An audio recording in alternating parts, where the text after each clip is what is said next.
This is the build video for the Phoenix 2400. First thing I'm going to do is label all the servo cables so that I know which one's which as they come up into the battery bay, because we'll have, they provide a Y lead for flaps, but I think I'll have individual cables, so pull that one through and I'll swap that for individual servo cables. We have rudder and elevator there, so I'm just going to determine which one's which and put my own labels on them. You can see that one's the rudder. Put them on there like that. So the other one will be the elevator. Good chance to see that the servos are actually working too. Yeah, that's good. I won't bother centering them up at this stage because I'll do that with the radio, because the centering for the radio seems to be different to the servo tester, and I always have to end up adjusting them later on, so I'll connect them up to receiver first and then center them. Elevator. ESC, well that's obvious because it's got the ferrite ring on there, so I won't need to label that one. In the box of goodies we get the prop, which is a 10x6, usually 10x6 with all these Volantex models, the stock standard Phillips head screwdriver, the screws for attaching the tail, nice big wide based control horns. I really like these. Nothing worse than having small based control horns for a big model. Servo arms, they've been pre-drilled, but I may have to drill my own holes on some of them, and push rods, connectors and safety bands is all, so that's all very good. And I've got myself an 8-channel receiver with telemetry too, which is good for Vario and stuff like that. You will need some servo extension cables. These are 350mm to reach from the receiver out through to the wings, so I'll just label them up. Now it's time to sit down, make yourself comfortable, put some music on and attach all the control surface horns. As I said before, they're nice size. I really like these big wide based designed for foam control horns. Just have to make sure you get them on the right side. It's pretty obvious where they go. They've got little moulded spots there. So that's the top, we need that underneath, so that's going to go on that side there. The elevator, by the way, has nice carbon spars in the elevator and the horizontal stabilizer, which is great. Now these bolts or screws that are supplied with most of these things are terrible little things. They're quite soft, so they're very easy to strip, so it's very important to find the right screwdriver, and the supplied screwdriver often isn't a very good screwdriver. The point is a little bit too pointy, so I found this little one here does a much better job with these bolts. And the other side, now I'm never sure whether you have the dimples going into the foam or setting up from the foam. Maybe I'll have them going in.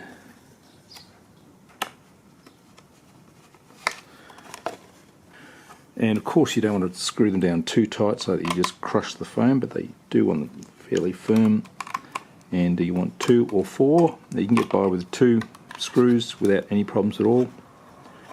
They will loosen up eventually, and it's probably a good idea to sort of smear some hot glue around the outside just to spread the load as wide as you can. But that'll do for the moment. Now I'll just continue on with the flaps and ailerons, doing the same thing.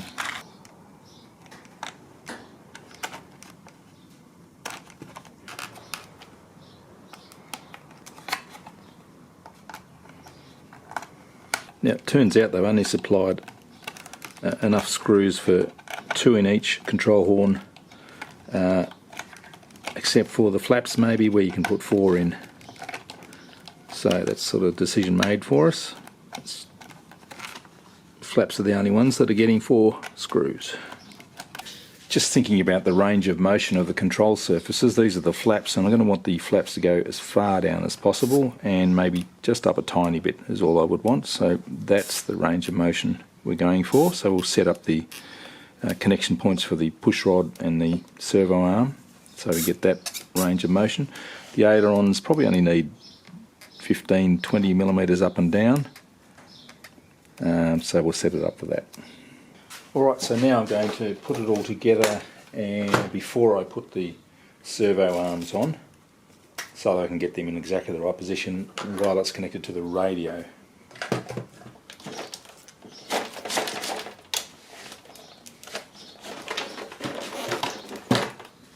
Now, it's very helpful that I've labelled all these connections flat.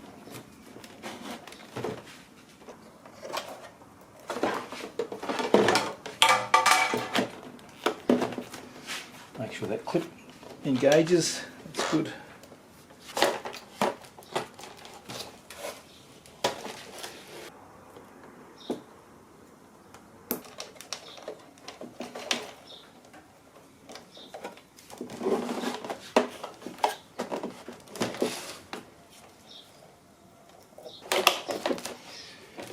Good, they're in. Now I can connect up the receiver.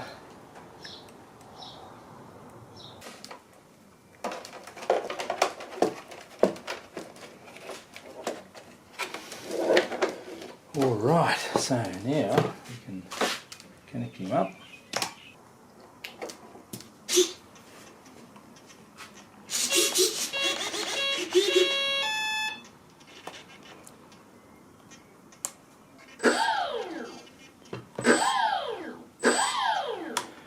Might as well do a ESC calibration while we're here.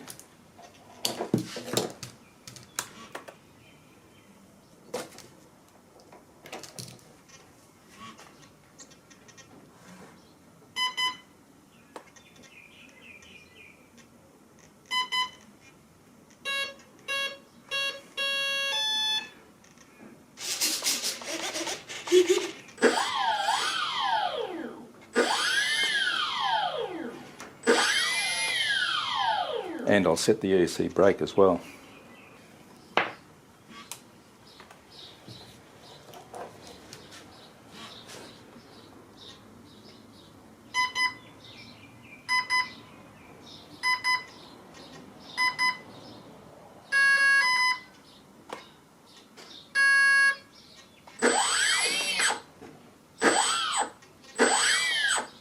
There we go, ESC brake set. Fit the servo horns in the vertical orientation.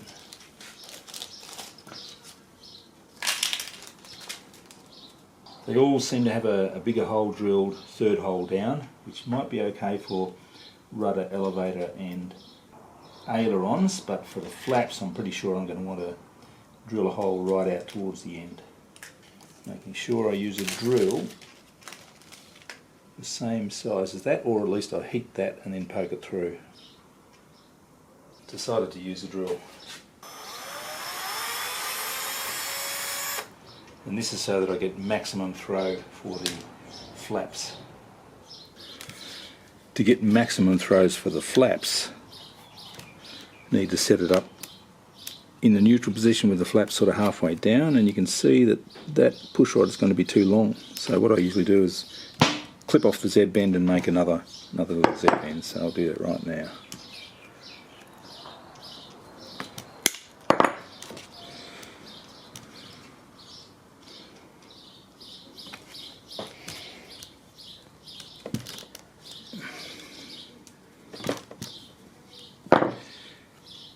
Now that should be about the right length. Yep, that's looking good. Okay, so I can put the control arm on, one that I've drilled myself, put a safety band on,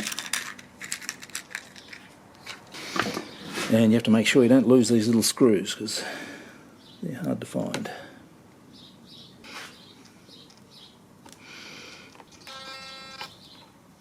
That's good.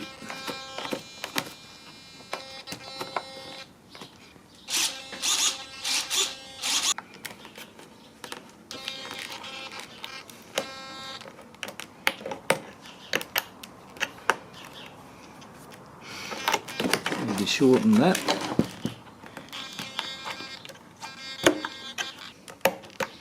Usually connects about on the second one, so let's see how the throws are with that.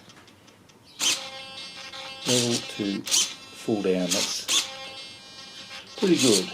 That's about maximum down and back to level. I might even extend it a little bit so I can get a little bit of up if I need to.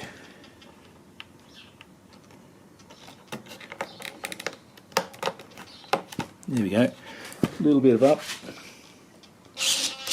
full down flaps. So you can see I'm on the end hole of the servo arm and the second bottom hole on the control horn. But first I need to remember to put my little safety band on. That's good, so I'll do that for the other flap and then I'll do the aileron.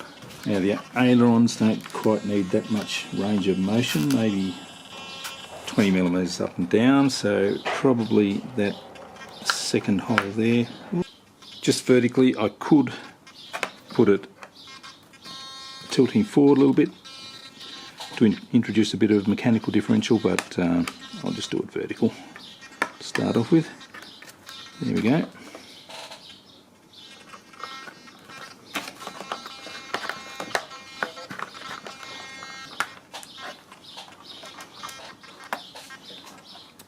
It's pretty level there like that, but let's just see.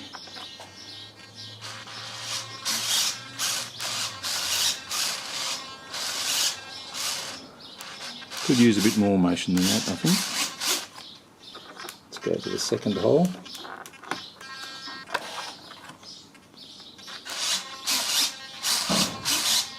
I think I want a bit more than that.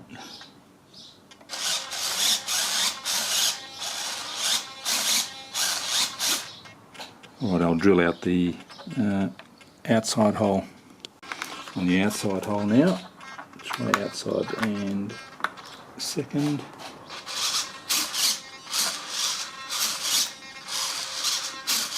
That looks better to me. Good range of motion. That will be about 20 up and about 15 down. Near enough for the moment, and we'll see how that goes.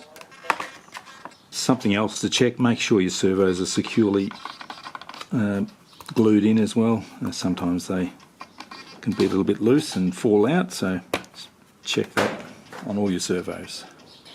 Tail servos now.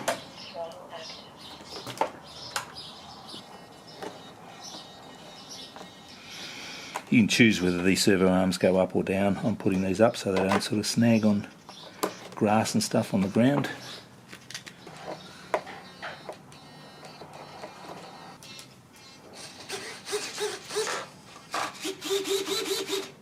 Now to mount the tail, I have 6 little screws here,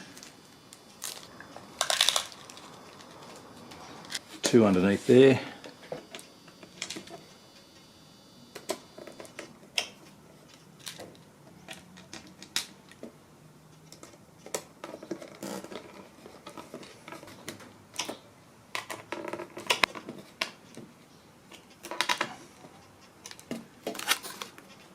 that's good, and then this mounts just there like that with 4 screws underneath.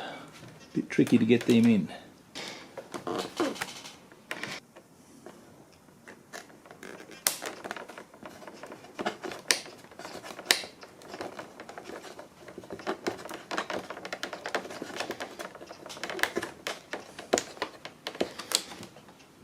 Rudder next. Now it's obvious which pushrod goes where because they are different lengths. Try the pre-drilled hole.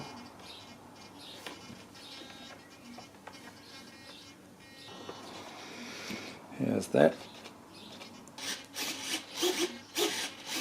Yeah, there's plenty of rudder. Now all of these Volantex models don't have a hinge down there. It really does need one, I think, because you lose a bit of rudder effectiveness with that sort of wiggling there, but it's kind of okay, you can get away with it, but eventually I would make up some sort of hinge there. Probably a plastic pinned hinge with little screws going in. And now the elevator. What do I think about that? I'll try the pre-drilled hole, remembering to put the band on, of course.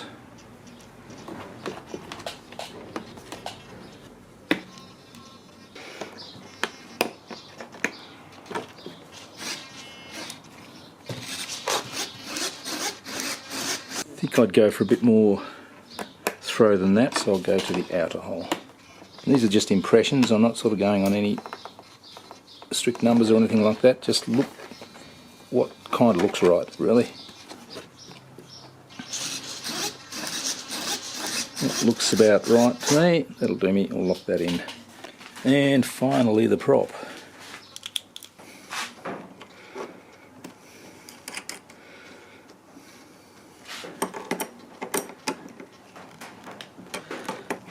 Make sure you put that on nice and tight because they can fly off pretty easily. Now I'll give it a quick run up just to make sure it's reasonably balanced.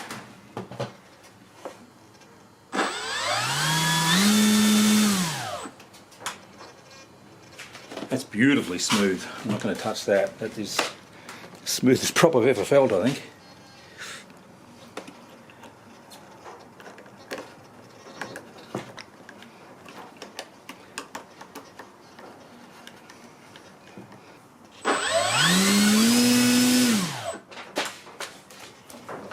It is beautiful. Lovely. Alright, so I have a 2200 all the way forward, 2200 3S all the way forward there. So what that does to the CG, so it's behind the marked CG. That will be back at about 85-ish, I think, which I think is going to be about right. We shall see. Now I'll measure the weight. Flying weight is about 1650 grams. 1660 grams. Alright, so we're ready to fly. All I'm going to do is put some decals on. I prefer to underdo the decals. So I'll put a Phoenix name on there.